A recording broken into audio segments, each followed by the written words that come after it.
Boa noite a todos, boa noite a todas, boa noite a todos presentes hoje. A gente está na terceira palestra do ciclo de palestras da Concha. Então, sejam todos bem-vindos. A gente tem hoje como convidada, né, nossa querida palestrante, que vai falar sobre Jung e arte-terapia, né? A Alice vai falar um pouquinho dela depois, da Leisa.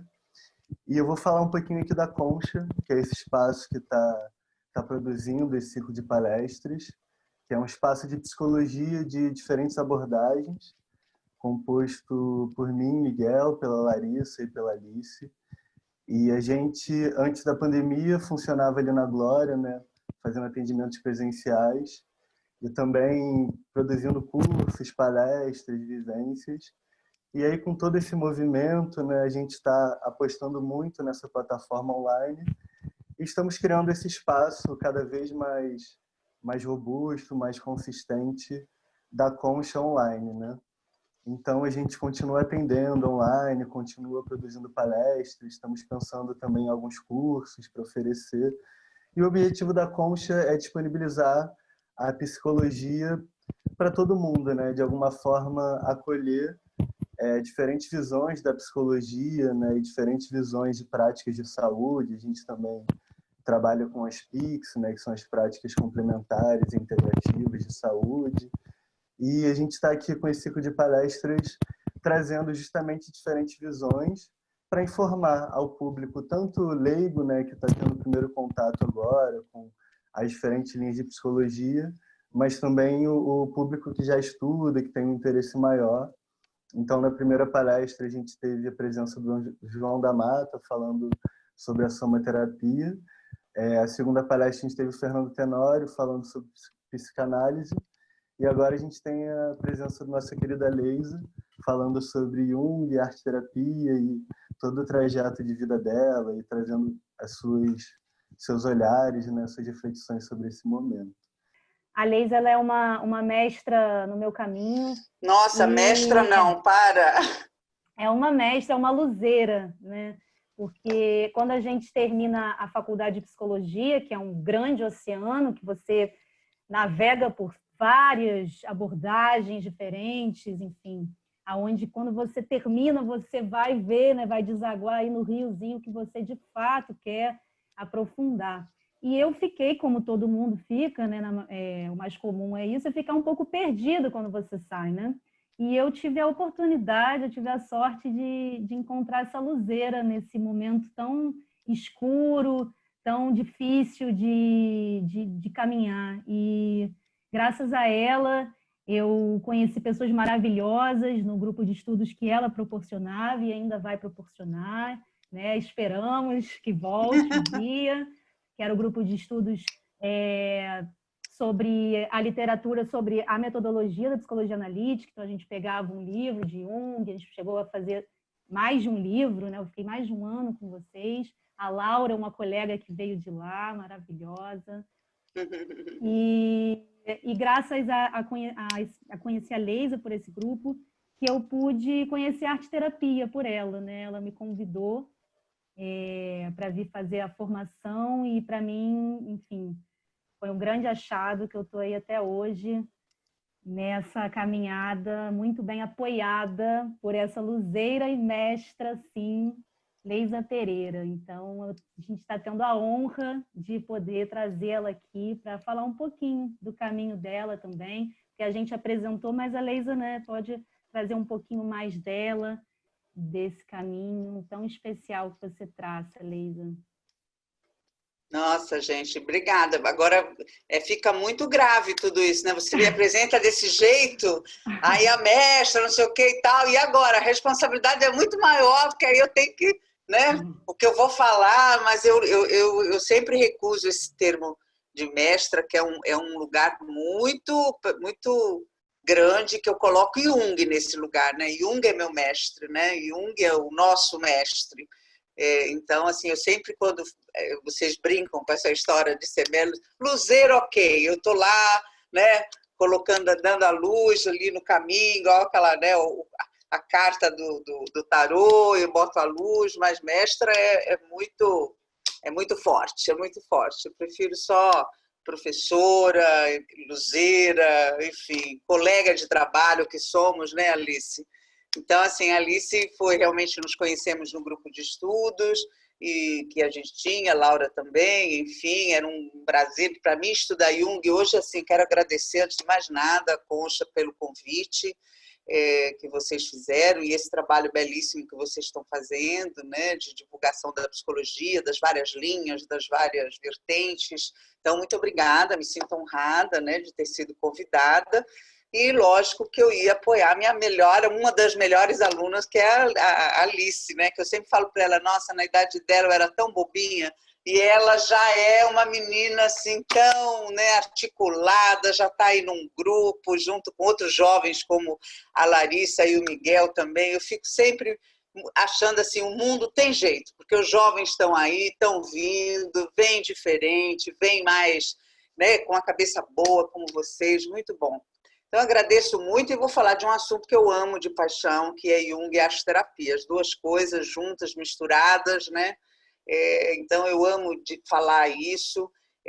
Sempre é uma responsabilidade muito grande falar de Jung, porque ele é tão profundo, ele é tão amplo, que é tão difícil estreitar, né? Estreitar e falar um pouquinho dele, mas dele não, da teoria, né? Que ele nos deixou e de tudo que ele nos deixou. Enfim, é muita responsabilidade, mas eu vou tentar aqui falar alguma coisa, né? Como você falou, é da minha trajetória, porque Jung, eu aprendi com Jung que a gente tem que viver, né? A gente só pode falar daquilo que vive, a gente só pode falar daquilo que realmente assim está na vida, na carne. E Jung fez isso, né? Ele tem uma frase famosa no livro, no Sonhos, Memórias e Reflexões, que eu recomendo, né? Ou Memórias, Sonhos e Reflexões, sempre eu troco, mas é Memórias, Sonhos e Reflexões, que ele disse, levou 45 anos para escrever tudo aquilo que eu vivenciei. Então, assim, uma das coisas que me encanta na teoria de Jung é que ele vivenciou a teoria, ele mesmo vivenciou a teoria, né? Então, ele teve o grande encontro com Freud, que todo mundo já deve ter ouvido falar, que eles ficaram 13 horas conversando e tal, e depois eles tiveram o grande rompimento. É tudo grande, porque quando encontra duas personalidades daquele tamanho, né, Freud, Jung, tudo tem que ser grande, não tem jeito, né? É tudo grandioso, né? Dois planetas ali que se trombam, que se encontram, tem que dar muita faísca, tem que dar muita eletricidade e nos dá muita teoria até hoje, né? Até hoje a gente tem muita energia falando ainda desse encontro, desse rompimento e tudo mais. E aí, com o rompimento com Freud, ele entrou, na realidade, num processo que ele chama de confronto com o inconsciente, que também está lá no livro, Memórias, Sonhos e Reflexões. Tem um capítulo que ele fala confronto com o inconsciente, que foi o momento em que ele, na realidade, ele deprimiu, né? Ele entrou em um processo de introversão muito grande para ver tudo que estava acontecendo com ele, o rompimento dele com Freud e aquela confusão com a Sabina Spielhain, enfim, tudo que ele fez. Ele continuou funcional, ninguém sabia que ele, né? Imagino eu, né? Que ninguém soubesse que ele estava em depressão, mas ele não, a energia estava para dentro. Então ele criou para dentro, ele criou o livro vermelho, ele criou os livros negros que estão vindo aí agora em outubro, não sei se vocês sabem, tem o lançamento dos livros negros. Sonu Sandassani está como editor, vai ter uma palestra da JB com o Sonu Sandassani, enfim, está todo o movimento da Vozes e tudo para os 7 volumes do Livros Negros que vem agora.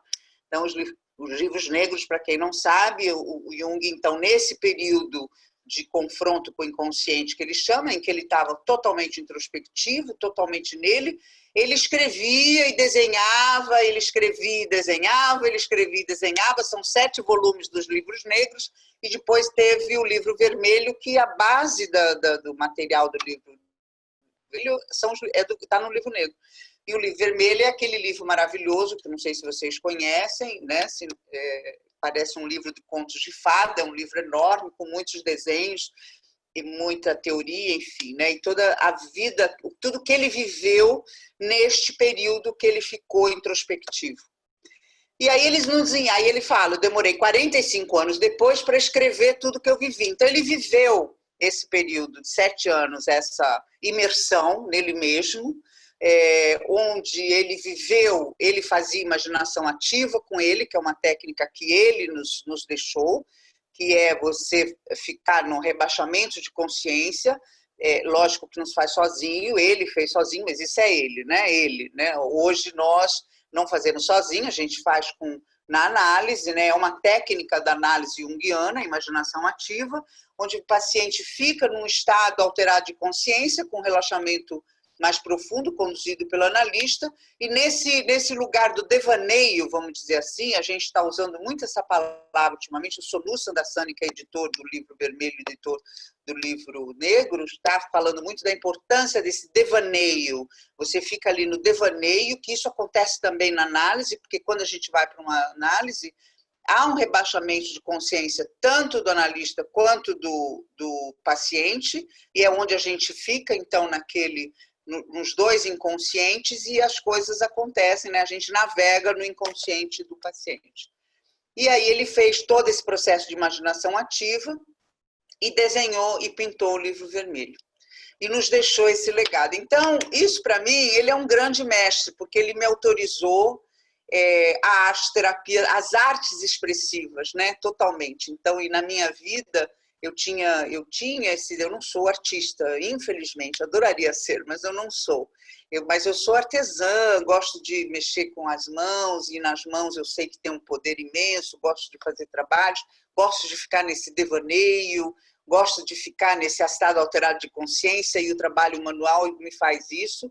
E aí eu encontrei a arte-terapia também, né? Ele era um arte-terapeuta, apesar de nunca ter usado essa expressão, mas ele usava a arte como um veículo, né? E ele mandava os pacientes dele estudar arte, fazer ateliê de pintura para poder pintar os sonhos, para poder, né, expressar. Então, essas duas coisas, arte-terapia e Jung, estão muito conectadas, né? Porque aí Anísio da Silveira aqui no Brasil, e é tudo na mesma época, é tão lindo, porque é tudo assim, aí vem o inconsciente, vive o inconsciente, né? Então, é Jung em Zurique, Anísio aqui, o próprio Freud também, o Freud também gostava da arte, ele também usava expressões, tem as expressões na psicanálise, e todos estavam pensando e tendo a experiência da expressão, né? Através da expressão do inconsciente pela arte. E a Anísio nos mostrou um caminho belíssimo, né? Em todo o trabalho dela, que viva a Anísio é maravilhosa para nós, é a nossa grande mestra aqui no Brasil, e mostrou o trabalho, quebrou, né, assim, com os paradigmas da psiquiatria, mostrando que existe no interior de todo mundo, né, no nosso interior tem uma sabedoria que a gente não acessa pelo cognitivo, pelo racional, né? E os internos que ela cuidou, então, e está aí, né, nos filmes, no que ela lançou, e no Museu do Inconsciente, para a gente visitar, uma arte que nem eles sabiam que eram capazes de fazer aquilo. E como eles não tinham o filtro que a gente tem, né, de ficar achando, mas isso não é bonito, não vou pintar isso porque isso daí é feio, não vou. Eles não tinham esse julgamento, então eles expressaram o inconsciente de forma belíssima, né? E muitos críticos de arte diziam que era arte mesmo, né? E a Anísio era contra essa coisa da arte, tanto que ela não gostava do termo arte-terapia, e aí ela usava, inclusive, o termo emoção de lidar, que ela aprendeu com o interno, com o paciente, né? Que não é paciente, é cliente, que ela não gostava da palavra paciente, ela gostava da palavra cliente, né? Que era paciente, tem que ter paciência com você, analista, né? Então, é um cliente que você tem que trabalhar. E com isso tudo autorizou, né? Me autorizou a usar, a integrar em mim, porque não estava integrado essa coisa da arte, né, e da terapia, da psicologia, e aí Jung me conseguiu, quer dizer, me ensinou um caminho de integração de tudo isso, e a minha prática é isso mesmo, né? É a arte, e artes expressivas, a imaginação ativa e o trabalho na psicologia analítica. né? E com isso eu fui na arteterapia e hoje tenho até uma formação em que a Alice foi minha aluna, né? E tem aqui outras que eu estou vendo, a Selma, estou vendo a Valéria Braga, enfim, né? Tem outras alunas por aqui também, né? E a teoria junguiana, ela é tão forte, ela é tão rica, ela é tão viva, que a gente está vivendo ela atualmente agora ao vivo e a cores, né? Eu brinco sempre com as minhas alunas e falo que a sombra não está no livro, não é, Alice? Muitas vezes eu dizia assim, gente, a sombra não está no livro, a sombra está na vida, está aqui, agora, na sua vida, né? E nós estamos vivendo isso agora, nós estamos vivendo o inconsciente coletivo, porque a gente vê acontecendo no mundo todo as mesmas energias, né? A gente percebe está acontecendo esse momento sombrio em todo mundo, então há uma energia aí que liga o mundo todo, que Jung criou vários termos, e um deles foi inconsciente coletivo, que foi um dos motivos de rompimento dele com Freud, porque Freud tinha dificuldade de entender. Ele não queria, né? Ele entendia que o inconsciente era inconsciente pessoal e que a sombra era tudo aquilo que estava recalcado no paciente, e Jung veio com o conceito de que não, existe algo além do inconsciente pessoal, que é o inconsciente coletivo, que a gente vê hoje claramente, né? E a sombra é aquilo que a gente não consegue enxergar com a capacidade do nosso ego. O ego não está com força suficiente para enxergar aquele conteúdo ainda. E quando ele não é enxergado, quando a sombra não é vista, quando a sombra não é olhada, tratada, elaborada, conversada, enfim, né, que é o que a gente faz na análise, a gente conversa com os nossos aspectos sombrios, elas aparecem sombriamente, né? Elas se manifestam. Quando você não cuida da sombra, a sombra aparece. E nós estamos vivendo isso agora. A sombra veio, bum, né? Veio com uma força da noite para o dia, assim, pum, né? Explodiu tudo. A gente não queria olhar para determinadas coisas, agora estamos sendo obrigados a olhar, e a sombra faz isso mesmo quando ela se manifesta. E a sombra não é uma entidade, simplesmente é algo que está ali que você não quer olhar. E aí você não quer olhar, uma hora ela surge, e é o que está acontecendo, está vindo, né? Veio com muita força. Assim como a gente está vendo a polaridade, né?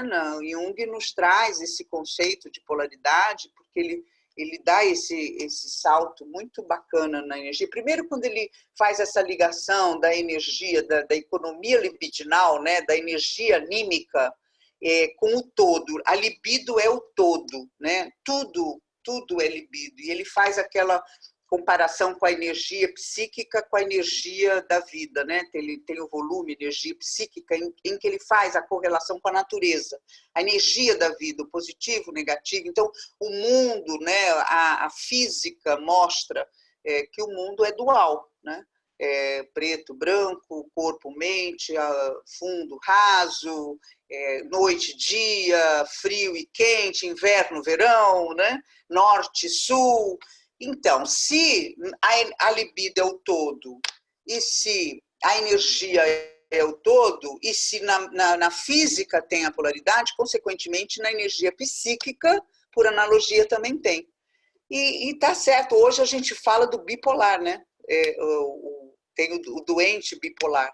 E o que é o bipolar? É aquele que não tem força suficiente para sustentar uma energia psíquica no centro, né? Ele está sempre nos extremos, ou ele está extremamente depressivo, ou ele está eufórico, né? Ou ele está repetitivo, maníaco.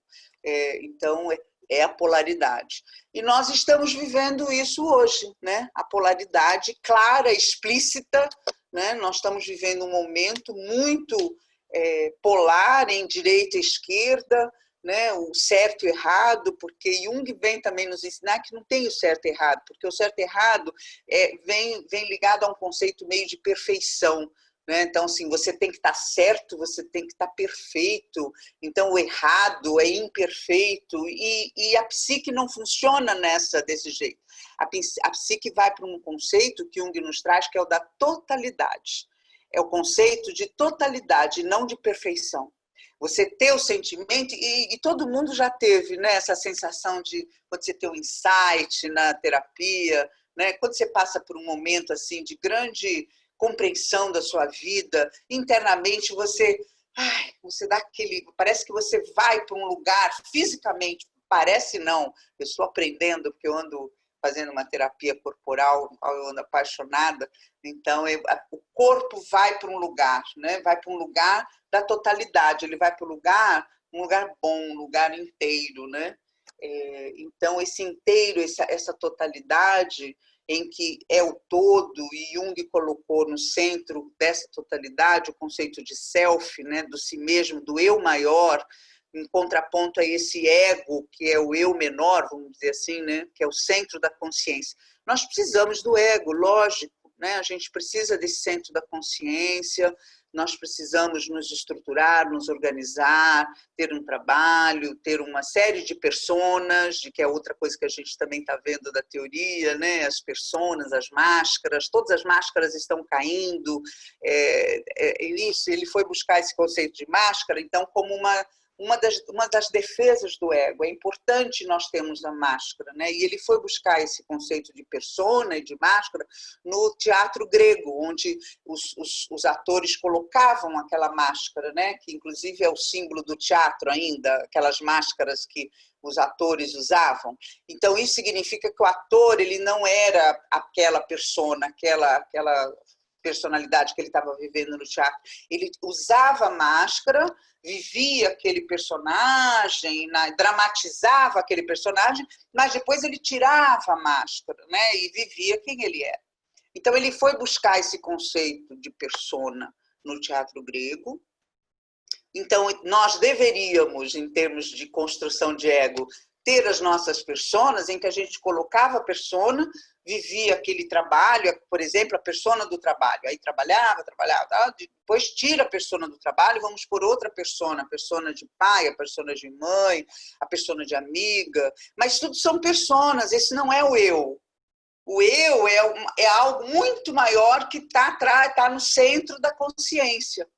Então, o que é, e aí Jung nos alerta, né? E a gente está vivendo isso hoje, a gente vê isso claramente, né? Nas notícias, na vida, que essa persona, ela tem força, e ela pode tomar você, e você fica achando que você é aquela persona. E a pessoa acha que ela é aquilo, só aquilo. Ela é muito mais, né? Mas ela, coitada, ela acha que ela é só aquilo, um mero político, eu não vou nem entrar em detalhe, ou uma mera celebridade, ou, né, um profissional. A pessoa acha que ela é aquilo, o eu dela é aquilo, mas o eu dela não é aquilo, é muito mais do que isso, e é muito mais do que todas as máscaras que a gente usa ao longo da vida. Então tem o eu, que é esse ser que é importante você conhecer na live, mas ainda tem uma conexão com o eu maior, que é o si mesmo, que é o self, que é o centro dessa totalidade. Então, aí é que Jung, né, vem, que é o grande processo de autoconhecimento que ele chamou de individuação.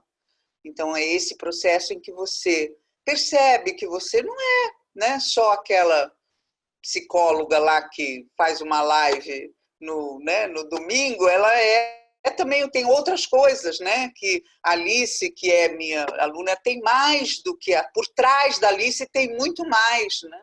Então, no inconsciente mora e habita muita coisa que a gente precisa conhecer e dialogar. E isso a gente faz muito com a arte, né? Através da arte-terapia, as artes expressivas, porque a nossa mente ela é tão ardilosa que ela mente para a gente, né? A mente mente.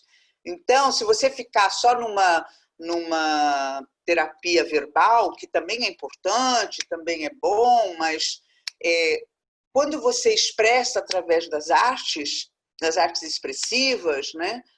Da arte-terapia, que você faz uma colagem, que você faz uma pintura, você faz um desenho, você faz uma dramatização, você mostra outros aspectos da sua psique, o inconsciente apresenta símbolos, que é assim, uma das chaves da teoria junguiana, é o símbolo, Então, o símbolo é uma carga viva de algo que tem muita importância para você e que vai dialogar com você. Então, através do diálogo com esse símbolo, você vai conseguir conhecer melhor o seu inconsciente pessoal e caminhar pelo inconsciente, né, coletivo, em rumo ao seu processo de individuação. Então, sim, resumidamente, esse é o processo de terapia junguiana e é isso que a gente trabalha na análise, no dia a dia, né, no cotidiano. E a gente está vendo isso muito fortemente na vida hoje, né? Na vida, claramente, as sombras se apresentando, as máscaras caindo, ou a gente vê que essa máscara é falsa, não é uma... a pessoa precisaria entender que é mais do que aquilo, a transcendência não chegou ainda, a gente precisa sustentar essa polaridade que está acontecendo, quem sabe surge algo novo que a gente não sabe, e está surgindo, né? A própria chegada desse mundo digital é uma coisa absolutamente nova, né? Que já estava aí, tudo online estava aí, o Zoom já existia, né? Já existia tudo isso, mas a gente não estava ainda meio que pronta para usar, sei lá, a gente ainda estava naquele mundo presencial, e aí fomos meio que jogados assim, né? Igual aqueles pássaros que jogam os filhos, empurram o passarinho pequenininho e fala, vai meu filho, vai voar, vai voar. Então a gente foi jogado assim, fala, voa aí com o que tem é o Zoom, o que tem é o online, e você vai trabalhar e vai encontrar um novo mundo, né? Então é isso que está acontecendo. Resumidamente, falando da teoria junguiana e do processo de análise, a gente tem encontrado grandes desafios no atendimento online. A gente, quem é psicólogo aqui sabe qual, né, tem uma facilidade, ainda bem que nós conseguimos continuar trabalhando online, continuar atendendo online, porque muita gente está precisando e está buscando, né? E a gente está vendo até uma certa socialização, assim, né? Da democratização da terapia, né? Eu acho interessante, mesmo parece que está todo mundo acessando, tem muitos serviços com valores acessíveis, as pessoas estão procurando atendimento social, enfim. Então, isso está meio que democratizando, né, a terapia, o que é super importante. Mas a gente está lidando com outros desafios, né, com a transferência e contra-transferência dentro do setting terapêutico e nesse trabalho online, porque a gente entrou na vida do paciente, né? A gente está na casa dele agora, aí o gato passa pela frente da tela, aí o filho chora e bate na porta, o marido entra para perguntar uma coisa e está ali dentro do setting, né? Ela não conseguiu colocar o limite necessário, muita coisa acontece nesse set. Aí ela quer mostrar a casa para você, aí passeia pela casa toda com o celular ou com o computador. Então você entra no inconsciente que antes você não entrava, você estava no consultório, era relatado por ela, né? Na minha casa era assim, não, eu tenho um quarto que é assim, que é assado, mas agora ela mostra para você, né? Eu estimulo muito as minhas pacientes a ter um cantinho da criatividade na casa delas, como arte-terapeuta e como junguiana que sou, eu estimulo que as pessoas tenham um cantinho criativo na casa, um ateliê, porque eu acredito nisso, né? A cura pela arte, a cura pelo despertar do ser criativo, é assim que chama meu espaço, né? Despertando o melhor de você, o mais criativo, aquilo que você pode trazer algo novo na sua vida. Então, eu estimulo que as pessoas tenham. E aí, agora eu estou conhecendo vários cantinhos criativos na casa, que aí a pessoa vai mostrar para mim, olha, é aqui, olha como é, eu fui no Saara, comprei isso e tal, e tem na parede lá o bastidor, aí tem a máquina de costura, me mostra. Então, também é criativo, né? Esse tipo de atendimento é diferente, né? Enfim, né? São os desafios do novo, né? Os desafios desse novo que a gente não sabe como vai ser e como é, enfim, né? Mas é isso, Alice. Você gostaria que... Sim, muita coisa, né, Leide? Que você gostaria que eu falasse mais e que abordasse mais, enfim? Então, né, sobre justamente esse setting terapêutico novo, né? me lembra aquela questão do vaso alquímico do Jung também, né? O que seria isso, né, para as pessoas que não, assim, rapidamente, o que seria esse vaso alquímico no sentido da relação paciente e terapeuta, né, psicoterapeuta. Como que é esse vaso, o que seria esse vaso alquímico na prática e como que esse vaso alquímico se atualiza na internet, né? No atendimento online. Como você vê isso? Interessante, né? Fala, porque existem uns rituais que ajudam também, né, a gente a estar, por exemplo, estar sempre no mesmo lugar, pode ser um exemplo disso, né? Para você ter algo que se mantém, que continua, né? Que não é mais aquela sala que a pessoa vai lá toda semana, né? E aquela salinha, e ela conhece, já é um espaço íntimo, mas ainda existe isso simbolicamente. Como que é isso, né? É E verdade. trazer essa ideia do vaso, que eu acho que a maioria das pessoas talvez não tenha acesso, não sei. E uma outra pergunta também, Leis, ainda sobre essa primeira parte do que você estava trazendo, que eu fiquei me perguntando aqui, num sentido mais pessoal mesmo, de como é que foi o teu encontro com o Jung, assim, né? Como é que você chegou, de que forma ele chegou até você? Eu fiquei um pouquinho curiosa para saber dessa aproximação. Entrei no Tinder e dei um crush. Entrei no Tinder... E aí, quando eu vi o Jung, eu me apaixonei imediatamente, aí deu crush, aí ele também se apaixonou por mim, aí a gente se encontrou, né? Seria ótimo se fosse assim. Quem dera, né, Lili? Quem dera. Mas eu tô rindo porque eu tive uma aula agora que as alunas fazem apresentação de mitologia, e aí uma aluna fez assim, foi muito divertido, né? Que Zeus encontrou, deu crush no Tinder, e aí ele imediatamente marcaram encontro, foi muito divertido. Aí eu lembrei agora da Gabi e aí falei isso, né? Bom, meu encontro com Jung, e quando falo de encontro com Jung, parece que eu encontrei com ele mesmo, eu adoraria, né?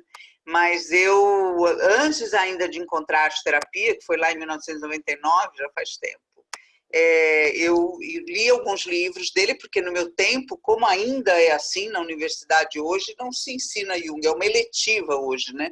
Em algumas universidades tem uma eletiva, então não se estuda Jung. No meu tempo nem eletiva tinha, não tinha nada, nem eu era Freud, né? E as teorias que tinham na época, e pronto, era assim. Como a Alice bem colocou, a gente sai da faculdade completamente, né, perdida, não sabe o que vai fazer e vai buscar um caminho e não tem, né, background para manter uma clínica, para ir para uma clínica, enfim.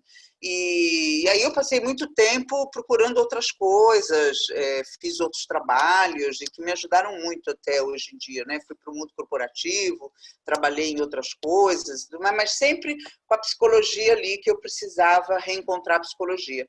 E nessas buscas, nessas leituras, eu encontrei Jung, li o Memórias, Sonhos e Reflexões, e já fiquei encantada. E aí depois encontrei a arte-terapia, e a arte-terapia era com a linha junguiana, né? E aí eu conheci Jung e aí pronto, aí não parei mais. Aí fiz a arte-terapia na linha junguiana e depois eu fui fazer uma pós-graduação, que é do Instituto, que na época era no IBMR, agora está no Estácio, mas é do Instituto Junguiano. Aí eu fiz a pós-graduação e depois ingressei no Instituto Junguiano do Rio de Janeiro para fazer a formação, né? A formação junguiana, que é vinculado à IAP International, né? Lá em Zurique, que é IAP, esqueci o que significa IAP, International Analytical Psychology, qualquer coisa, esqueci. E aí é ligada a Zurique, e hoje eu pertenço a essa instituição, né, que é o Instituto Junguiano do Rio de Janeiro. E aí, mas meu encontro foi com a arte-terapia. Então, foi na arte-terapia que eu conheci Jung, comecei a estudar Jung e conheci todo, né, o trabalho do livro vermelho, das artes expressivas, da forma de expressar. E ele falava, é como se tudo que eu lesse, eu falava assim, puxa, mas é isso, nossa, mas é isso que eu sinto, nossa, mas e ele me redimiu de um monte de coisa, ele me salvou, né? Porque é verdade, ele me salvou, eu brincava que ele escreveu para mim, né? Ele me conhecia quando ele fez a teoria, né? Porque uma das coisas que foi super importante na redenção, né? Na minha redenção e no encontro com Jung, na teoria, foram os tipos psicológicos, porque ele foi a primeira obra que ele escreveu quando ele voltou do que ele chamou do confronto com o inconsciente, né? Ele escreveu que ele estava querendo construir uma teoria dele, né? E ele dizia que Adler já tinha a teoria dele, Freud já tinha a teoria dele, ele queria ter uma linha teórica, né? E foi através da observação de Adler e Freud que ele construiu o conceito de extroversão e introversão, porque ele dizia que ele percebeu que Freud era extrovertido quando colocava a teoria dele toda no objeto, no sexo, na sexualidade, e que Adler, que focava o poder pessoal, era uma coisa interna, introvertida. E foi aí que ele conceituou o introvertido e extrovertido. E aí eu já comecei a me entender um pouco, né? O extrovertido, porque eu sempre fui muito extrovertida, mas muito criticada na adolescência, na infância, enfim, aquela coisa da desajeitada por ser extrovertida, porque você não podia, você tinha que ser arrumadinha, introvertida e tal. E isso tem até hoje, né? Eu adoro essa redenção que eu faço no consultório, com os extrovertidos e com os introvertidos. Porque o extrovertido quer ser introvertido e o introvertido quer ser extrovertido. É muito interessante. Então, aí existe essa redenção de você trabalhar o que a pessoa é. Ela é extrovertida, você é. E qual o problema? Né? Você é assim, não precisa ser diferente. Vamos trabalhar no que você é. Né? Então, isso Jung me ensinou. Aceitar a pessoa, aceitar o fluxo da energia da pessoa. A pessoa é daquele jeito, ela é vibrante, ela é assim. E o introvertido também é, e tem a força, ele tem muita força, o introvertido, muita força, mas está no outro, não está no objeto, não está no sujeito, está em outro lugar. Um é para dentro, a energia, e a outra energia para fora, mas não tem certo ou errado, né? Então foi isso, ele já houve uma redenção aí. E a outra maravilhosa foram os 4 tipos psicológicos, que seriam as funções do ego, que é intuição, sensação, pensamento e sentimento. Então, são 4 tipos diferentes, as pessoas se enquadram mais ou menos nesses 4 tipos, e são funções do ego. O ego se estrutura e se organiza de uma forma, ou pelo pensamento, ou pelo sentimento, ou pela intuição, ou pela sensação. O pensamento é a razão, é a lógica, ele explica as coisas, o que é, né? Por exemplo, qualquer objeto, qualquer coisa, né? Um livro, né? O livro ele serve para explicar aquilo, determinada coisa. Ele sempre vai pela explicação, ele vai pela razão, ele vai pela teoria, ele vai pelo método, ele tem todo o tipo pensamento. O tipo sentimento, ele vai pela valoração, pela avaliação, se aquilo vai ser bom ou não vai ser bom para as pessoas ou para ele mesmo, se aquilo está adequado ou não está adequado, se é bom ou se não é. Ele flexibiliza as coisas para adequar para as pessoas da melhor forma, ele vai pela valoração. E o tipo sensação vai pelos sentidos, os 5 sentidos. Ele entende o mundo através dos 5 sentidos, através do concreto, do objetivo, do fato, pelos sentidos. Né? E o intuição tem o 6º sentido. A intuição, ele não sabe como ele aprendeu aquilo, ele aprendeu, ele captou, ele entrou em contato com o inconsciente e tem aquele conhecimento e aquela experiência. Então, eu sempre fui intuitiva e nunca nem sabia o que era isso, né? Ser intuitiva. E eu queria me adaptar na vida através do pensamento, que é do estudo, do livro e tal. E aí vem a Marie von Franz, e eu vou estudar Marie von Franz, a grande discípula de Jung, e o próprio Jung, dizendo essa adaptação. Você está adaptado, você não é quem você é. Né? Isso é maravilhoso. Na clínica, gente, as pessoas chegam adaptadas, todo mundo quer se adaptar à sociedade, se adaptar à cultura, se adaptar ao outro, se adapta ao casamento. Muito comum a mulher se adapta ao marido e o marido se adapta à mulher e esquece quem ela é, esquece quem é verdadeiramente, né? Ela não tem que se adaptar, nem ele tem que se adaptar. As pessoas têm que ser o que é, né? Então, existe um risco na adaptação. E aí a Marie von Franz traz isso, né? Cuidado, você pode ter se adaptado na vida, mas não é o seu verdadeiro caminho. E aí foi uma grande redenção quando eu percebi a minha intuição e que era o meu caminho, né? E valido as outras pessoas, né, Alice? Valido as outras pessoas quando são intuição e que vão buscar uma adaptação ou pelo pensamento, ou pela sensação, pela organização, pelas regras e tal. E não é assim, né? Então, ele foi me trazendo, Larissa, todo esse conhecimento, e aí era uma coisa assim que eu ficava sempre no... Nossa, eu senti isso. Nossa, eu sei o que é isso, né? Eu sei o que é estar adaptada, tentar ser uma coisa que eu não sou, tentar ser... entrar numa forma, né, para ser algo que eu não sou.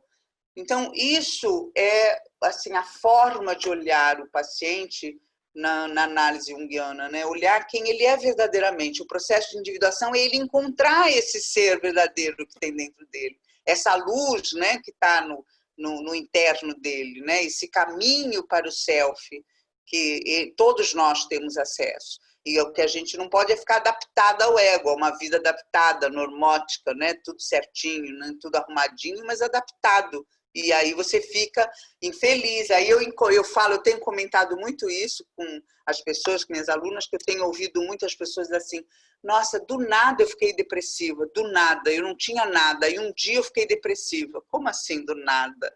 Ela está anos adaptada na vida, adaptada ao pai, adaptada à cultura, adaptada à sociedade, depois casou, se adaptou ao casamento, aí é lógico que chega uma hora que deprime. Então não é do nada. Do nada eu comecei a ter crise do pânico, não é do nada. Há uma trajetória por trás que precisa ser olhada. Há muito tempo você está se traindo, está traindo a sua alma, está traindo a sua jornada, está traindo o seu caminho. Aí vive o Newton Bonder, alma imoral. A alma ela é imoral. O caminho da alma é imoral, ela não está na moralidade dos homens, da cultura, da sociedade. Né? Então, é muito interessante quando você olha o seu paciente, o ser, né, desse jeito. Por trás dessa adaptação tem um ser criativo, tem um ser iluminado. E que esse encontro dá uma sensação de encontro mesmo, de totalidade, maravilhoso. Né? E o vaso alquímico, respondendo o que a Alice colocou, Jung, dentro da teoria dele, ele, quando encontrou a alquimia, que ele começou a ler Paracelso, começou a ler, enfim, os alquimistas mesmo, né? Ele começou a ver, ele falou, agora encontrei o veio, né? O veio interno da minha teoria. Né? E aí ele foi buscar na alquimia uma série de conceitos e trouxe para a psicologia analítica de forma simbólica, claro, né? Para ver o caminho da psique, porque todo esse encontro que eu disse, né, com esse ser maior que nós temos, acontece alquimicamente. Você precisa queimar certas máscaras, que é o calcináceo, que é da alquimia. Você precisa mergulhar no processo da Nigredo, então tem as 3 etapas da alquimia, Nigredo, Albedo, Rubedo, né? E você precisa passar por essas etapas na própria análise, tem que ir para Nigredo, aquela fase do choro, aquela fase do confuso, nada, aí depois vai abrindo, Albedo, vai se iluminando, aí a Rubedo é a transformação de todos os elementos da psique. E aí você consegue chegar no ouro alquímico. E o que é o ouro alquímico? É esse encontro que eu disse, é seu encontro com você mesmo, que você fala, tem ouro dentro de mim. Olha só, eu achei que eu fosse só isso aí que eu estou exercendo agora na vida, só essa máscara, só essa persona, mas eu sou muito mais do que isso. Né? E isso, todos esses processos alquímicos acontecem na análise, no processo analítico.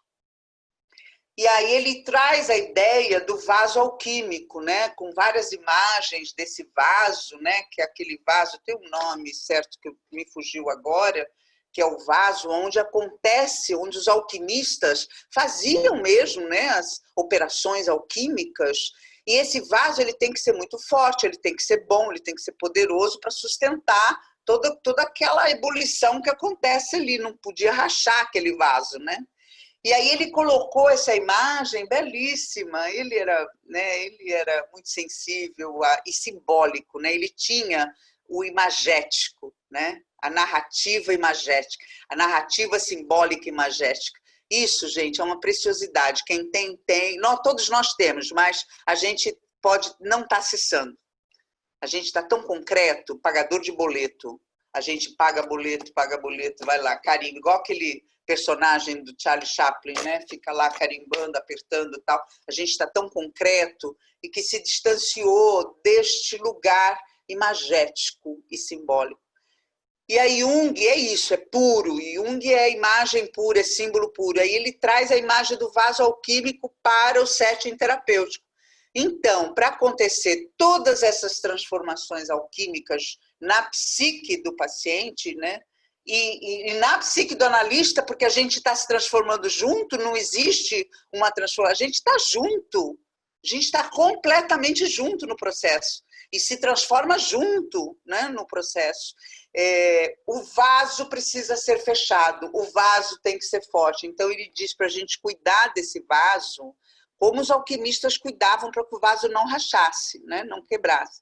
Então a gente usa muito essa expressão na análise junguiana, o vaso alquímico, né? O vaso que é o consultório, o vaso não pode abrir, você não pode abrir o vaso, ficar falando desse paciente, até em palestras e tudo, você está abrindo o vaso, você está abrindo inconsciente e colocando a história do paciente pública, né? É muito delicado. Fazem essa pergunta para ele no Face to Face, não sei se vocês assistiram, se não assistiram, assista. Agora tem tudo no YouTube, né? Antes só tinha em DVD, só os analistas junguianos tinham, agora tem tudo no YouTube. Então o Face to Face perguntam para ele, é verdade que você analisava os sonhos do Freud? E ele disse, sim, é verdade, que ele é todo formal no face-to-face. Aí o repórter perguntou, você pode falar desses sonhos? Aí ele olhou e ficou chateado com o repórter. Ele disse, como você me faz essa pergunta? Isso é muito antiético, isso é muito delicado, eu falar dos sonhos do Freud. Aí ele diz, mas o Freud já morreu. Ele disse, mas as coisas não são assim, ele diz. As coisas não são assim, o inconsciente está aí, isso é antiético, ele dá uma bronca no paciente, no repórter, né? Então, assim, ele não abre o vaso, né? É muito lindo isso. Então, o vaso alquímico é aquilo que a gente cuida com muito carinho na nossa relação terapêutica. Então, isso que a Alice trouxe, o espaço, né? O espaço do consultório, é um espaço preservado, a pessoa confia, ela pode falar, não tem escuta, ninguém está escutando. E esse vaso alquímico teve que ser reconstruído no atendimento online. Porque o atendimento online, primeiro, assim, eu procurei fazer o meu cantinho terapêutico aqui em casa, né? Eu moro sozinha, não ficou difícil, então eu fiz um canto, é sempre o mesmo lugar. A pessoa, quando entra online, eu estou sempre no mesmo lugar, com a mesma luminária, com a mesma poltrona. Eu fiz um cantinho para fazer um vaso ali, né? Um canto, né? Na primeira semana, muitas me perguntaram, você está onde? Você não está no consultório, onde você está? Tem gente aí na sua casa? Quem mora com você? E é interessante porque aí o paciente invadindo o meu inconsciente pessoal, né? Coisa que não acontecia no presencial. E aí eu disse que estava num ambiente preservado, eu não entrei em detalhe da minha vida, eu disse, eu estou num ambiente preservado, eu estou só... Aqui não vai vazar a sua informação, né? Nós estamos usando o fone, portanto, o que você fala, ninguém escuta, só eu. Mas eu fiz esse vaso, esse cantinho aí, né? E eu peço para o paciente fazer o mesmo, mas não acontece, é muito difícil. Então, o paciente, ora, está às vezes fica andando, tem paciente que mora em casa, aí fica andando no quintal, aí fala, não, peraí, aí perde o sinal, aí eu falo, dá para você parar? Não, é melhor se sentar num lugar para a gente conversar. Não, mas é que eu preciso... Olha, é uma, né? é uma ginástica. E aí aquilo que eu já disse, já aconteceu tudo comigo. O marido entra para perguntar onde está não sei o quê, o feijão, que não sei o quê, onde é que está, ou traz o filho para o filho que está amamentando, olha, ele não quer, ele está chorando, ele quer o peito, põe o filho no colo da pessoa, e a pessoa fica assim, aí a gente tem que trabalhar isso, porque para Jung, para nós, né, assim, tudo faz parte da análise. Tudo que está acontecendo faz parte do processo. Ali você já viu a dificuldade dela colocar limites, a dificuldade do marido respeitar o limite, todas, né, o quanto ela é invadida nessa situação. E é difícil na casa, né? A casa não tem privacidade. Aí, quando ela vai falar do marido, ela fala assim, olha, então eu tenho que falar uma coisa para você, mas eu não posso falar alto, porque senão escuta. Quer dizer, já mudou toda a forma de falar, né? Já não é espontânea, já não tem, né? Mas é isso, é o que nós temos hoje. O que nós temos hoje é isso, e a gente está avaliando tudo também. Tudo faz parte desse processo terapêutico e desse vaso, né? Que a gente vai cuidar, que a gente vai tentar cuidar da melhor forma possível, né? E está havendo uma coisa super interessante que eu achei que não fosse a arte-terapia, né, online. Porque como vai fazer, né? Eu normalmente no consultório, eu ofereço para o cliente material. Então tem giz de cera, tem pastel, tem papel, tem imagens de revista, e eu ofereço para o cliente. Só que agora está online, então o cliente tem que ter isso na casa dele. Então, está acontecendo, e lógico que não são todos os clientes, porque tem clientes que não têm essa sensibilização para a arte, né? Para fazer, mas alguns têm. E aí fazem colagem e fotografa, me manda por WhatsApp. E aí eu, às vezes, quando tem mais de uma, eu atendo no celular, no WhatsApp. Aí, às vezes, eu faço um Zoom combinado, eu coloco todas as imagens num PowerPoint, depois eu compartilho e a gente conversa sobre as imagens. Dá para ampliar. Já fiz imaginação ativa, de colocar a pessoa em relaxamento, e aí a gente vai conversando com o personagem interno através desse desenho. Né, do desenho a gente amplia, que é uma técnica junguiana de ampliação, então a gente amplia, já fiz imaginação ativa online. Então está indo, está funcionando. A única coisa que eu não fiz ainda, e que eu sinto muita saudade, é a caixa de areia, que é uma técnica junguiana, que não sei se vocês conhecem, em que a gente tem uma série de miniaturas, e as miniaturas é colocada numa caixa de areia e faz um cenário, né? É como se fosse desenhar ou fazer uma colagem, faz um cenário com miniaturas. E isso não dá para fazer ainda online. Não consegui ainda resolver esse problema do online, porque a caixa de areia a pessoa não tem, o paciente não tem, né? Infelizmente.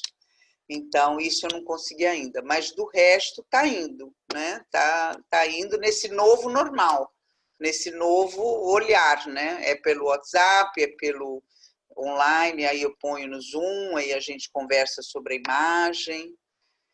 E tem o contato, que é diferente daquilo que, né, eu estava comentando outro dia com a Alice, isso do contato, a pessoa, o olhar, né, o contato físico na análise junguiana é super importante, o olhar, a forma que a pessoa senta, a forma que a pessoa fala.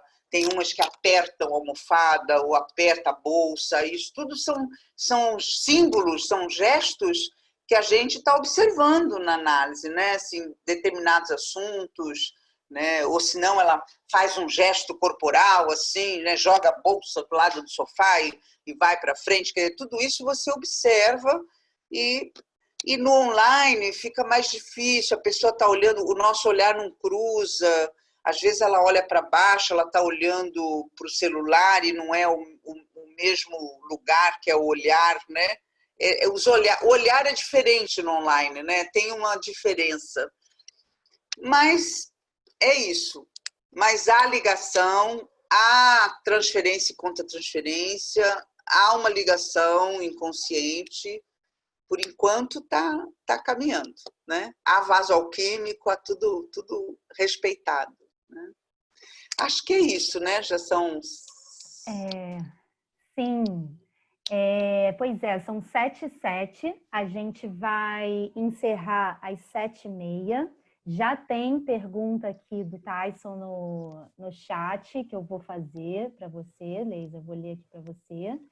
Então, a gente está abrindo, pessoal, esse momento de reflexão, de como foi a palestra. A Camilinha, Camila, que saudades de você!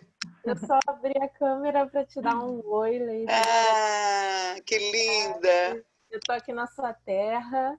Pois é, tá na minha terrinha em São Paulo. Prometo fazer bonito, tá? Já é, tenho certeza. Leisa, por essa palestra, foi muito bom. Lembrei as nossas aulas, muito gostoso. Que bom. Saudade. Que bom. Desculpa cortar. Mesma coisa, Camila. Lembrei as aulas, estou aqui morrendo de saudade. Olha a Selma também aqui com a gente, nossa colega. Linda! É uma arteterapeuta maravilhosa. Eu vou, Leisa, para prosseguir, para a gente conseguir usar bem esse tempo. Quem quiser colocar alguma questão, poder colocar. Se quiser só compartilhar o que achou, alguma impressão que teve. É só ligar o microfone e compartilhar. Então, eu vou fazer aqui, vou ler a pergunta, que é a seguinte. Para o artista, a criação de uma obra pode servir para expurgar a sombra. É isso, Tyson? Expurgar a sombra? Expurgar a sombra. Compartilhar questões, dramas. Na arte-terapia, como é o processo do paciente/cliente ao externar expressões do seu inconsciente? Para muitos é um parto. Risos. Verdade. Realmente. Verdade, Tyson. Os artistas têm, eu morro de inveja, né? Porque os artistas fazem isso, eles elaboram, né? Muitas questões deles. Nem sempre está consciente, porque eles estão mais preocupados com a arte do que com a expressão do símbolo. Essa é a diferença, né, da arte-terapia e da arte, né, do fazer artístico. Né? O fazer artístico ele está mais preocupado com a estética dele, com a arte que ele quer printar na vida, enfim, né? Mas ele está mexendo com o inconsciente dele, com certeza, está mexendo está expressando a sombra, está expressando aquilo que ele pensa, aquilo que ele é, né? E a gente vê isso claramente quando vai ver uma exposição, a gente, né? Muitas aulas de arte-terapia a gente vai para a exposição para olhar, fomos no Basquiat, fomos no Paul Klee, fomos, né, em várias, né, fomos, enfim, em todas as exposições que estão na época, para a gente ver a obra mesmo, né? E ali tem símbolos. A diferença na arte-terapia é que a gente pega o símbolo e trabalha o símbolo, entendeu? Elabora esse símbolo e trabalha o símbolo e dialoga, porque uma das chaves da teoria junguiana é a dialética, é a dialógica, a conversa entre consciente e inconsciente, entre a consciência e o símbolo. E aí eu converso com o símbolo, dialogo com o inconsciente, integro a experiência que eu estou tendo daquilo, né? Integro aquilo que o símbolo está querendo me dizer ou me passar, então, e aí eu me transformo com isso. É no diálogo, né? E a arte-terapia faz isso, ela dialoga com a imagem. O arte-terapeuta ele é preparado para isso, para dialogar com o seu cliente, não interpretar. Dialogar não significa que o analista ou o arte-terapeuta vai interpretar o que o paciente expressou naquele símbolo. Ele vai dialogar. O que é? Vou dar um exemplo. Até dei esse exemplo sábado na aula, né? O paciente sonha com um cachorro e expressa o cachorro preto e tal. O analista junguiano lá vai falar, olha, o ânimos já está devorado pelo ânimos, já está se apresentando através de um cachorro negro. Mas não, você pergunta para ele, o que é cachorro para você? O que te levou a expressar esse cachorro? Aí a pessoa diz, eu tinha um cachorro na infância que chamava Lobo, e com ele, olha, foi tão importante a presença dele na minha vida, quando minha mãe morreu, eu tive a ajuda da presença e da amizade do cachorro. Entendeu? Quer dizer, não tem nada a ver a sua interpretação, é o que o cliente vai dizer que é, não o que você vai dizer que é. Mas é um diálogo constante, o arteterapeuta ou o analista, com a imagem, né? E quando o paciente faz a imagem, ele logo tem essa preocupação artística. Mas eu não sei desenhar, eu não sou bom nisso, mas não tem essa estética. A gente não se preocupa com essa estética. A estética, quem se preocupa é o artista, né? O artista que se preocupa com a estética. Não sei se respondi, Tyson. Respondi? Leisa, já temos 2 perguntas aqui no chat. Uma delas é da Laura, que perguntou: na arte-terapia, o paciente-cliente traz sonhos? Sim, sim, sempre. Muitos sonhos, expressa o sonho, dialoga com o sonho. O sonho é uma via régia do inconsciente, né? É o mapa da alma, né? Então, a gente vai seguindo, traz o sonho e expressa, e desenha, e pinta, e põe na caixa de areia, enfim. Usa todas as formas de expressão desse sonho. E Jung ainda diz que quando ele faz isso, que ele desenha e que ele pinta, ele está ressonhando naquele momento, ele está vivendo novamente. Muitos pacientes às vezes leem o sonho assim para mim: estou lendo e não lembro nada desse sonho, eu escrevi no papel, aí ele está lendo, aí começa a ler e fala: lembrei, aí larga o papel, aí conta o sonho inteiro. Lembrei, aí conta, aí vive o sonho novamente. É muito interessante, então, porque a pessoa revive o sonho, né?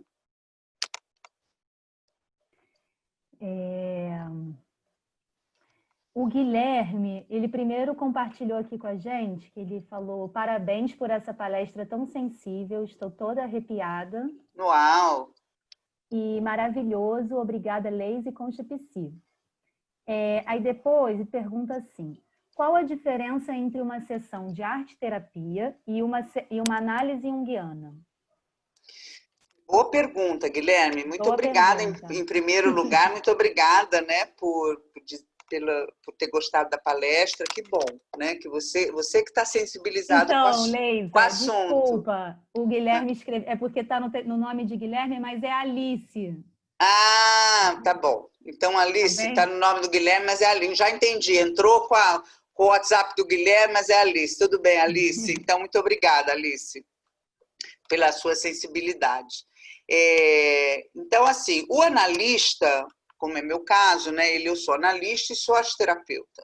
Então, está tudo misturado uma coisa só, né? Um tipo de atendimento dentro da qual eu uso a arte-terapia como dentro do processo de análise. Mas existem arte-terapeutas que só são arte-terapeutas, né? E existem analistas que não são arte-terapeutas e que até usam menos as artes expressivas, né? Mas usam também, porque Jung usava, né? Agora, o arte-terapeuta, ele não é um analista, ele é arte-terapeuta. Então, ele vai sempre conduzir o atendimento arte-terapêutico pela imagem, através da imagem e da expressão do que a pessoa está sentindo naquele momento. Ela não vai poder mergulhar muito profundo no inconsciente, porque ela não tem essa capacitação, ela não é. Às vezes é psicóloga e arte-terapeuta, tudo bem, mas às vezes é só arte-terapeuta. Então, mas ele tem a possibilidade de oferecer um processo arte-terapêutico, né, que também é muito interessante. Eu tenho depoimento de uma aluna que ela fala que ela veio fazer o processo de arte-terapia porque ela se diz que curou de uma depressão com atendimento arte-terapêutico, né? Então, a arte-terapia ela tem grande força e grande poder, mas o arte-terapeuta ele não vai mergulhar tão profundo como o analista, né? O analista junguiano que navega, ele é um navegador do inconsciente com tranquilidade do inconsciente. Ele é um luzeiro, como a Alice colocou no começo, né? Essa é a diferença. Espero ter respondido, Alice. Tem mais uma pergunta do Pedro. Sim, a Alice disse que entendeu e agradeceu. Obrigada a você, Alice, pela pergunta. O Pedro perguntou assim: quais são as condições sociais e políticas para a individuação e quais são os efeitos sociais e políticos da individuação? Olha, as condições não precisam ser sociais e políticas, mas como é que é a segunda parte? A consequência ou a... E quais são os efeitos Os sociais e políticos efeitos. Os efeitos são dela? sociais e políticos, com certeza. Mas o processo de individuação não é social e político. É muito... aí é bem Schopenhauer, assim, Nietzsche, da vontade do indivíduo. O indivíduo precisa ter a vontade de se transformar. E ele tem que ter esse desejo, ele tem que chegar num lugar que ele fala, eu não aguento mais ser como a manada, como o todo, como todo mundo. Eu quero ser um indivíduo único, ele quer encontrar com aquele ser iluminado que existe em mim. E aí ele vai para o processo dele de individuação, e com isso ele se diferencia do todo. E Jung tem uma frase que circula aí na internet agora, né? Que você, só se diferenciando dessa totalidade, dessa massa confusa, que ele foi buscar esse termo na alquimia, né? Esse todo, né? Que é misturado e confuso, quando você se diferencia, você encontra o seu caminho, aí você é um ser melhor, porque você está conectado, você não está mais adaptado. E aí você vai fazer a diferença no social e no político. Não sei se estou sendo clara.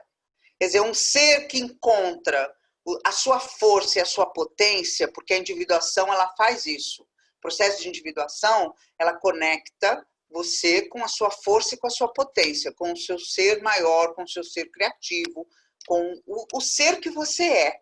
Você vai ser um ser muito mais potente, um ser muito mais genuíno, muito mais autêntico, com a sua alma, com o seu caminho individual.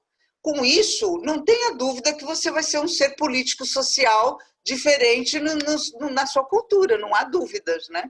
Você não vai ser um ser levado pelo coletivo, você não vai ser um ser que aceita e está adaptado à situação. Você vai procurar outros caminhos, vai inclusive fazer a diferença no coletivo, e no social e no político, né? Respondi? Pedro, se você quiser complementar, se você quiser trazer mais alguma coisa em relação a essa pergunta, a resposta da Leisa. Oi. Oi, Pedro. Dá licença. Desculpa, eu até sem dúvida, eu estava até aqui distraído, nem esperava entrar assim, né?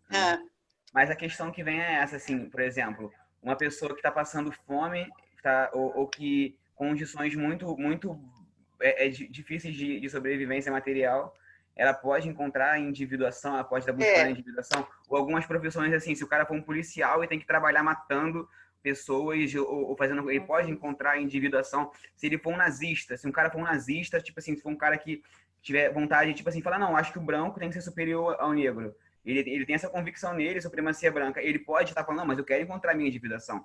Eu quero encontrar o meu self, o meu núcleo psíquico, a minha plenitude, a minha totalidade. E uma pessoa assim, existe alguma política dentro da individuação? Ou a individuação é um ato para todos os indivíduos, independente do seu posicionamento com os outros indivíduos, sabe? É uma coisa totalmente individual. Uma pessoa pode estar afim de estudar a supremacia branca e buscar a individuação, a totalidade dela. É uma dúvida que eu tenho, assim. Nossa, isso dá um seminário, hein, Pedro? Desse jeito que você perguntou, dá um seminário completo. Mas, assim, então, isso que você colocou do passando fome é o mais delicado, porque, às vezes, a pessoa está com tanta necessidade básica, é muito difícil você pensar, a não ser que você já esteja treinado, né? Então, faz um jejum, é outra coisa, né? Faz um jejum para se iluminar. Mas a pessoa que está realmente passando fome, é difícil pensar no processo de autoconhecimento, a não ser que ela já tenha, né, dentro dela. É muito difícil avaliar, Pedro, assim, não sei. Pode ser que... Eu vejo, por exemplo, gente muito simples, muito humilde, altamente no caminho da individuação, né? Muito mais sensível, inclusive, que muita gente endinheirada, né?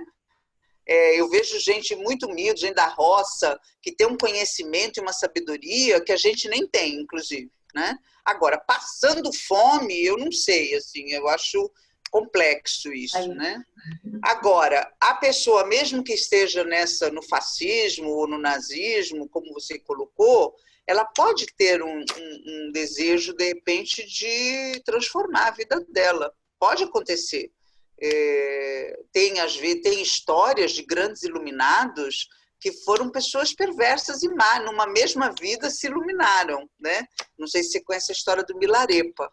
O Milarepa é um grande mestre em que ele matou não sei quantas pessoas. Ele era um assassino. Mas houve lá uma mudança na cabeça dele, ele encontrou um mestre e fez a mudança, e ele passou por uma série, e tem o livro dele, a biografia é linda, tem uma série de tarefas que ele teve que passar na vida, e ele conseguiu sair, né? Então, o bem e o mal, essa coisa, né, que é o que a gente está vivendo, o fascismo, a esquerda, a direita, tudo, é tudo uma coisa só, não é separado. Está tudo junto, porque tem um fascismo do outro lado também na esquerda, é tudo misturado, o bem e o mal, é muito complexo esse tema, e difícil até de compreensão, né? Da gente, quando ou é uma coisa ou é outra, nós não somos uma coisa ou outra, nós somos o todo, a gente tem dentro de nós tudo isso que está acontecendo aqui fora, está tudo dentro de nós, porque senão não estaria acontecendo, né?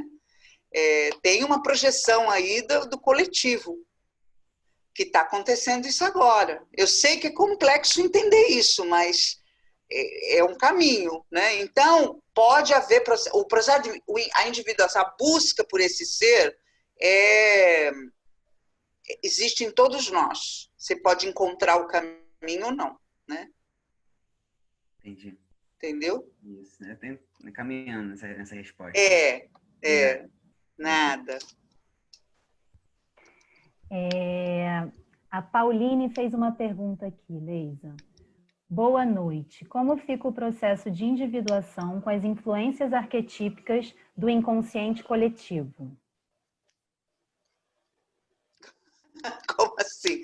Bom, as influências arquetípicas do inconsciente coletivo estão em todos nós o tempo todo, a todo momento. Né? Então, nós temos as influências arquetípicas da grande mãe, do pai, de todos os arquétipos, né? E arquétipo é um dos conceitos mais difíceis de compreender na teoria junguiana, né? Porque é uma força energética de criação muito poderosa e que diz respeito a toda a humanidade. Então, há influências arquetípicas do inconsciente coletivo no processo de individuação, sempre. Você, para estar no seu processo de individuação, você tem que navegar nesse universo dos complexos, dos arquétipos, dos símbolos, e aí você vai elaborando, vai dialogando e vai se compreendendo e ampliando a sua visão de si mesmo, a visão que você tem de si mesmo. Respondi, Pauline?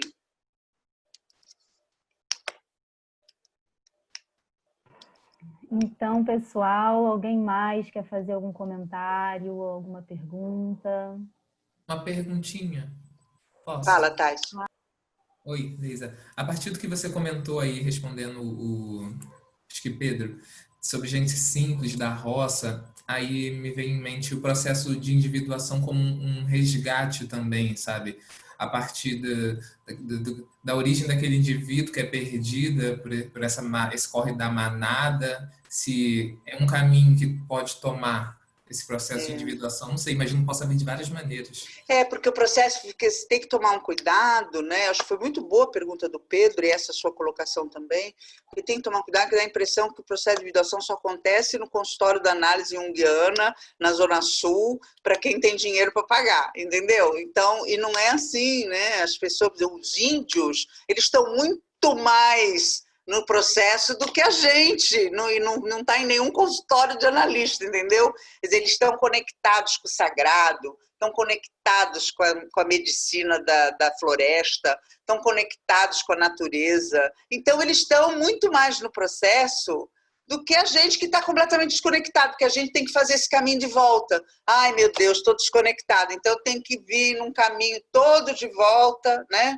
Então, as pessoas simples, não quer dizer que todo roceiro e que toda pessoa simples seja individuado, não é isso, né? Mas eu disse, tem algumas pessoas muito humildes, muito simples, que são pessoas que estão muito mais conectadas com a natureza, com a vida, com as coisas, do que nós que vivemos nesse concreto e estamos desconectados da natureza, completamente desconectados, sem troca nenhuma com a natureza, né?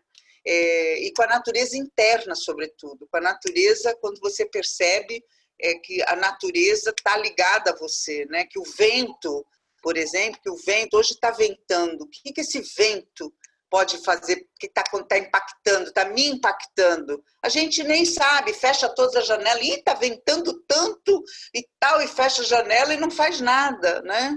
Então, é nesse sentido que eu trouxe essa reflexão, Tyson, que não é só o processo de individuação, não está só no banco de análise, né, do analista junguiano, né, e que vai cobrar uma fortuna lá na Zona Sul, não, né? Então tem gente muito que a vida está fazendo isso, pessoas que estão conectadas com o seu sagrado, né? Pessoas que estão muito conectadas com a vida e que têm o pensamento imagético simbólico, né? E que tem esse pensamento, porque nós perdemos esse pensamento, muitos de nós, né? Não vou falar nós todos, mas muitos de nós perdemos esse pensamento imagético, simbólico. E quando você conversa com o cara da roça, outro dia eu estava vendo a entrevista um cara do Pantaneiro, ele estava falando, né?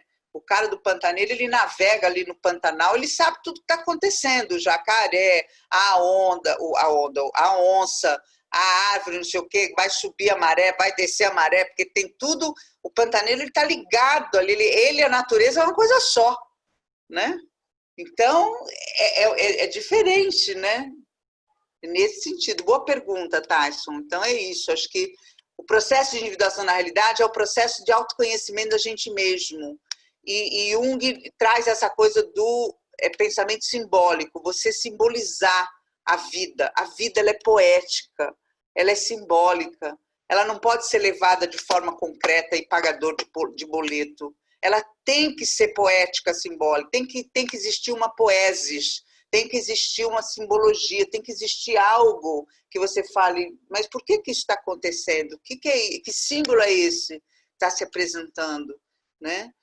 Que é agora, como agora, todo mundo foi para casa. Todo mundo foi para casa. Parece uma mãe dando bronca em todo mundo. Já para casa, vai pensar um pouquinho, já para casa. Fica aí no seu cantinho do pensamento, né? Então, assim, é um símbolo muito forte. O que é isso? Né? O que eu preciso mudar? Porque eu preciso mudar para que o todo mude. Se eu não mudar, o todo não muda. Então, o que eu preciso mudar em mim para que esse coletivo mude? Tem que alterar em mim algo. Eu preciso mudar a minha vida em alguma coisa. Então, a gente percebe as mudanças, né?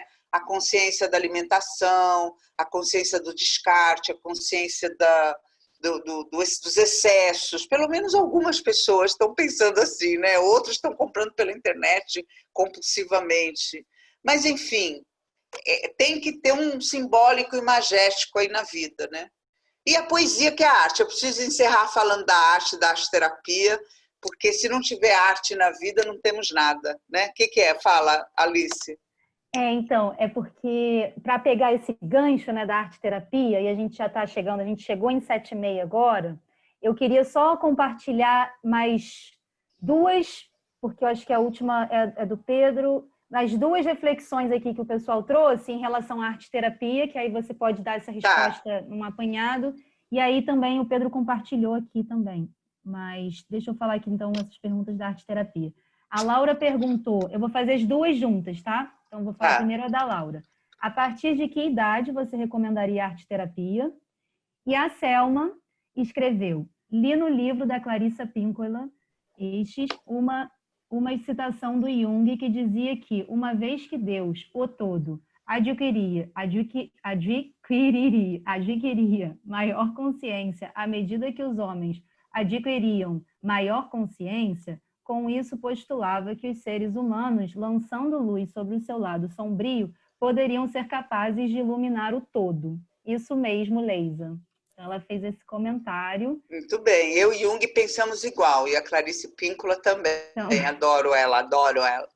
Mas é isso, né? O Deus é isso, é você ampliar a sua luz, você está se conectando com o sagrado, e aí há uma reverberação no coletivo, não há dúvida.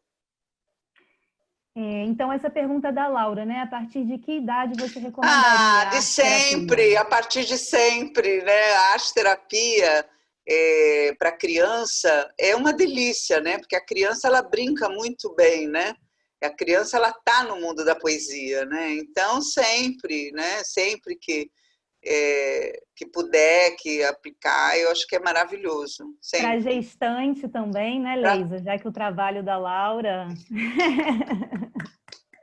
muito bem. Não, esse trabalho da Laura é maravilhoso porque é a gestante consciente, né? A gestação, a concepção consciente, isso é maravilhoso, porque já é uma forma de você estar gerando seres diferenciados, né, com mais consciência para esse universo. É muito bom, nossa senhora, maravilhoso, Laura. E o poder da imaginação da gestante, né, Leisa? Você que ama essa parte da criação da imaginação, com certeza. O mundo interior nutre meu filho. Mas, Leisa, foi tão bom te ouvir. Eu vou sair aqui, mas tão bom estar contigo, tenho muita saudade. Oh, querida, eu também. Muito bom ter você aqui no grupo também, muito bom. Me senti lá naquela nossa salinha, lendo, né? Me senti. Faltou Irene, né? Selma veio, Irene, Alice, Silvana, foi um tempo muito bom, né? Que a gente estudou. Mapa da Alma. Mapa da Alma, O Homem e Seus Símbolos, foi muito bom, né? Mas então, fala, Alice. Então, para a gente encerrar, Leisa, o Pedro, acho legal compartilhar o que o Pedro falou aqui também, que foi um livro muito político, onde o Jung aprofunda essa questão política, recomendo, Presente e Futuro, onde ele analisa os processos coletivos de formação das sociedades de massa,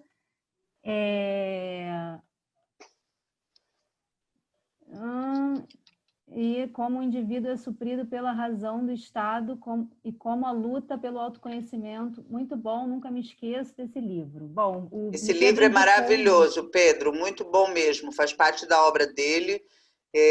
Acho que é volume, não sei, 8, não sei, que é divididinho assim, tem o presente, o futuro, contemporâneo, é muito bom, ele fala, é muito atual, inclusive, né?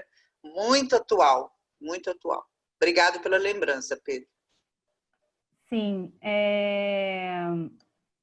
e aqui a Alice também agradecendo, muito bom, obrigada pelas queridas, depois vou rever a gravação, o Tiago também, todo mundo aqui agradecendo. Eu é que agradeço, muito obrigada. Muito obrigada. E queria só finalizar com a arte-terapia, que é uma paixão na minha vida, e Jung e arte-terapia, os dois juntos, é muito bom. Então, a gente precisa de arte na vida, né, gente? Por favor, assim, vamos procurar poesia, procurar arte, procurar o simbólico e o fazer com as mãos, né? Eu acho que o poder do criativo nas mãos é muito importante. Então, eu diferencio muito no consultório e na minha prática, que eu falo para as pessoas assim, o que você tem feito, né, que seria bom, que é bom para você e que te faz bem, que você sente bem. As pessoas vão muito para o lazer, né? O que você gosta de fazer? Eu gosto de ir no cinema, gosto de ler, gosto de ir na academia, gosto de viajar. Aí eu falo, ok, isso daí tudo bem, é tudo ótimo, é muito bom fazer tudo isso, é bom, dá prazer, é gostoso e tal, só que ele é passivo. Você vai lá e usufrui de alguma coisa. Eu queria que a gente ficasse no proativo, né? O que você vai fazer de criativo na sua vida para que seja bom para você, que você goste. Então, buscar o criativo na vida, gente, é um caminho fantástico. Nós temos muitas potencialidades dentro de nós, muitas, né? A gente vê naqueles filmes da Nise, eu passo no módulo psicopatologia, eu passo todos os filmes lá da Adelina, como é que é o nome do outro, e do Carlos Pertuis, enfim, todo o processo deles de internação no Pedro II, e eles pintando e fazendo arte. É tão maravilhoso saber que dentro da gente tem essa potencialidade, todos nós temos, precisa só acessar, né? Precisa acessar a arte e o criativo dentro de nós. Então, fico com isso, né? Porque eu adoro despertar o ser criativo. Espero que eu tenha colocado aí uma sementinha do criativo em cada um de vocês e despertar também para Jung, que é maravilhoso. Então, tem vários caminhos de estudos de Jung, tem grupos de estudos, tem a pós-graduação do Instituto, tem os cursos de arte-terapia, tem formação, enfim, vários caminhos para o encontro com Jung, que é maravilhoso, né? Enfim, Leisa, traz um pouquinho, então, a sua formação, né? Acho que você está começando uma nova turma também. Eu comecei agora com alguma resistência, mas comecei online, né? Começamos uma turma online, então eu sou analista, sou psicóloga, arte-terapeuta e formadora de arte-terapeutas, né? Eu tenho uma escola de arte-terapia, então que a Alice foi minha aluna, a Selma foi minha aluna, enfim, né? Tem vários alunos aqui, Camilinha foi aluna, Valéria é aluna. E aí a gente tem a formação de arte-terapia, que é uma formação de 2 anos e meio, 2 anos e meio, e é com a tônica junguiana, né? E nesse momento está sendo online, mas a gente imagina que o ano que vem, lá no segundo semestre do ano que vem, que é o que eu estou imaginando, vai voltar a ser presencial. Eu espero. Então, enfim, é isso. Eu comecei uma nova turma sábado e vamos em frente aí, né, nessa jornada. Muito bom. Maravilha, muito obrigada pelo convite. Maravilha. Muito obrigada pelo convite. O concha, ou a concha, né? A concha, nunca sei se é o concha ou a concha. É feminina. É lindo esse nome, hein? Que felicidade esse nome, a concha, muito bonito, né? A gente quer ficar dentro da concha, assim, gostosinho, que seja um sucesso, que vocês tenham, eu não sei qual. Assim, a Alice, eu sei qual linha que atua. O Miguel atua em que linha? Então, e a Larissa? até aproveitando esse gancho, antes da gente dar uma despedida final, de apresentar o espaço para quem não ouviu no início da palestra, né? O que é a Concha, né? É esse espaço de psicologia clínica composto, né? Miguel, Alice, Larissa, todos aí. Levanta o bracinho para a galera conhecer aqui. Acho que está com nome, né? Pode crer. Então somos nós 3 e é um espaço de atendimento. Eu trabalho com terapia haitiana. Olha que legal. Larissa. E eu fiquei até curioso, né? Que você falou que está fazendo uma terapia corporal também. Não é haitiana, não. É análise psicoorgânica. Que é a minha abordagem, Leisa. Olha! Eu tô fazendo formação em análise psicoorgânica. Muito bem, estou apaixonada, né? Legal. Eu fiquei dividida quando eu fui fazer a formação do Instituto Junguiano. Eu cheguei até a fazer uma entrevista com a Silvana e eu ia fazer a formação na APO. Mas não rolou, assim, o universo não conspirou para o Instituto, eu fui para o Instituto, mas hoje eu estou como paciente, né, que eu sou apaixonada pela PO e acho... E tem uma base fortíssima em Junguiana, Junguiana, né? a Anne Frese, exatamente, adoro. E a gente, assim, mesmo dentro da teoria junguiana, tem uma desconexão com o corpo, a gente é muito cabeção, fica lá só nas elaborações, né, no cabeção e não vem para o corpo, né? Então, assim, qual o impacto no corpo? Eu estou impressionada, assim, com a experiência, está sendo muito rico e eu estou, assim, gostando muito, muito legal. Muito legal. Que bom! Olha, bom saber, né? Eu tenho as minhas indicações, que o Reich também é muito legal, eu também indico. Bem bacana, né? Maravilha. Legal. Inclusive, né? A gente ia até chamar a Silvana, mas ela não pôde, aí vem a Delfina também. Delfina é maravilhoso. Inclusive. Falando que bom, agora você já fechou com a Delfina, senão também teria alguém para indicar, mas tudo bem, legal. Se você precisar. Mas a Delfina é ótima, maravilhosa também, muito bom. Que legal que você conhece ela, Leisa. Conheço o pessoal da PO, assim, muito bom, muito bom. Maravilha. Bacana. E é isso, no próximo encontro a gente vai ter uma palestra sobre a APO, né? Fechando o nosso ciclo de palestra, então tudo encaixadinho. E a Concha é isso, né? Esse espaço é a penúltima. Fechando não, a penúltima, isso. Desculpa, a última verdade, é existencialismo com o Renato. Verdade, perdão. A gente vai ter 5, então, no total, né? Olha, eu vou falar do existencialismo e da PO para pessoas que eu conheço. Legal. Obrigada, Leisa. A gente agradece. E a gente está com atendimento online, né? Atualmente, cada um na sua abordagem. A Alice nessa pegada junguiana, né? E tem um telefone, assim, um telefone da Concha ou os 3? Eu mando para os 3? A gente tem o WhatsApp, desculpa. Entende o que eu quero dizer? Assim, se eu quero indicar a Concha, eu indico a Concha ou indico individualmente vocês? Se você já tiver dá para você indicar... Isso. Vai, Larissa, fala. Não, dá para indicar a Concha geral através do Instagram, onde a pessoa vai mandar mensagem para a Concha pelo Instagram. Mas telefone a gente não tem individual. A gente tem o telefone de nós 3. Tá bom, e aí na página a gente deixa os nossos contatos, fala um pouco sobre a clínica. Então, dependendo do interesse de cada um, a pessoa já pode entrar em contato particular com cada um ou mandar mensagem para a gente, para a Concha, através do Facebook e do Instagram. Tá bem, perfeito, fechado. Muito bom. Isso. É bom que já até esclarece para se alguém tiver alguma dúvida também, já sabe como é que funcionam os nossos contatos. E o que o Miguel, acho que estava finalizando, era sobre o grupo, né? Que a gente até colocou no chat, que agora a gente está abrindo um grupo de divulgação do WhatsApp. Então, aí é um grupo geral, estamos todos.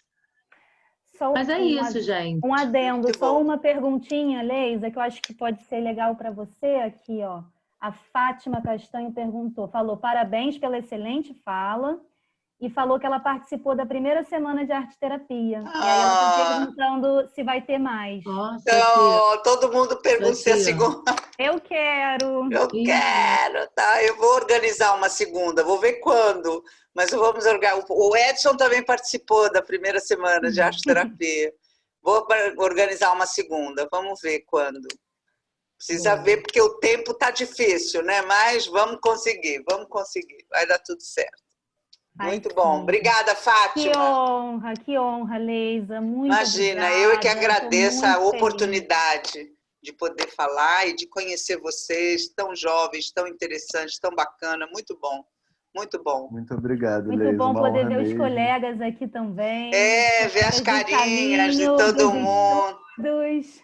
Muito bom ver a Selminha, ver a Camila.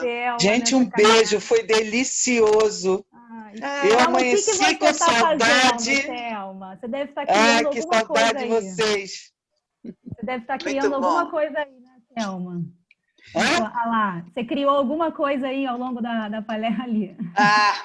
Gente, que lindo. Que lindo, que lindo. Muito bom, gente. Pantufinhas de crochê. Pantufinhas. Tá, muito bom, muito bom. Então, gente, muito obrigada. Eu agradeço o convite. Vou acompanhar vocês no Instagram e tudo mais. Enfim, vou indicar, né? Porque eu sempre indico pessoas, enfim. E vamos continuando, né? Segue a vida. E segue o baile. Sim. Maravilha. Vamos juntos, né? Obrigada. Tamo junta. Beijo, hein? Tchau, gente. Obrigada a todo mundo. Obrigada, Leisa. Um beijo. Obrigada, hein? Familiares. Todo mundo tá Tchau, todo mundo. Obrigada pela presença. Obrigada.